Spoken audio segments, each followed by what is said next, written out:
The English have a very healthy appetite for comfort and gratification involving food and drink, and plenty of it.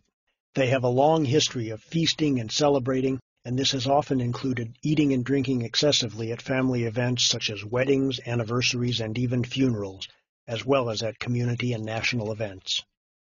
The English also love a picnic if the weather permits, although visitors from overseas will be surprised at how many English picnickers assemble their chairs and tables beside their cars close to busy main roads instead of taking to the remoter countryside. Not many years ago, the standard range of English food was fish, chips, mushy peas, roasted meats, mainly beef, pork, lamb, and chicken, Yorkshire pudding, Lancashire hot pot, Cornish pasties, black pudding, tripe, and onions and other regional dishes. Even when they dined out, the choice of restaurant would often depend more on whether the plates were hot than on the quality of the food. Today, the regional dishes are still enjoyed, but a general revolution in English taste has led to cosmopolitan dining habits being embraced right across the country. Indian and Chinese food are popular everywhere, almost as a staple, and there are growing influences from Mediterranean, Malaysian, and Thai food. Considerable television viewing is devoted to cookery programs, and this has had a notable influence. Household kitchens are consequently loaded with cookbooks representing culinary styles from all over the world, or exploring new ways of using England's own fine quality range of vegetables and grain products, home-produced meat, fish, and poultry. The increasing demand for organically grown vegetables, both homegrown and imported, and for organically nurtured beef and other livestock is well represented in the nation's major supermarkets and market stalls. As the English have become more adventurous and better educated in their eating habits, the diversity of food on offer has substantially multiplied.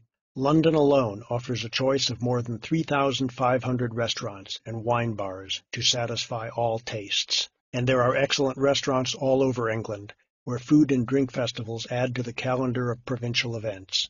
Then there is traditional pub grub, available wherever you go. Today's pub food is often excellent and sometimes rivals the fare at good quality restaurants. Even standard pub food is generally wholesome, inexpensive, and prepared for children's and adults' tastes. While providing food for the family, the English pub continues to operate as a form of second home and is a major venue for social life across the nation. Not only do the English drop into their local pub for a pint of beer and a chat, but they attend functions there, play pub games such as darts and dominoes, or assemble for karaoke nights and dances. The concept of having a local, a favorite nearby pub, still has great meaning for both men and women, particularly in closer-knit communities, such as in the north of the country. There used to be many hundreds of regional brewers providing beers for their populations.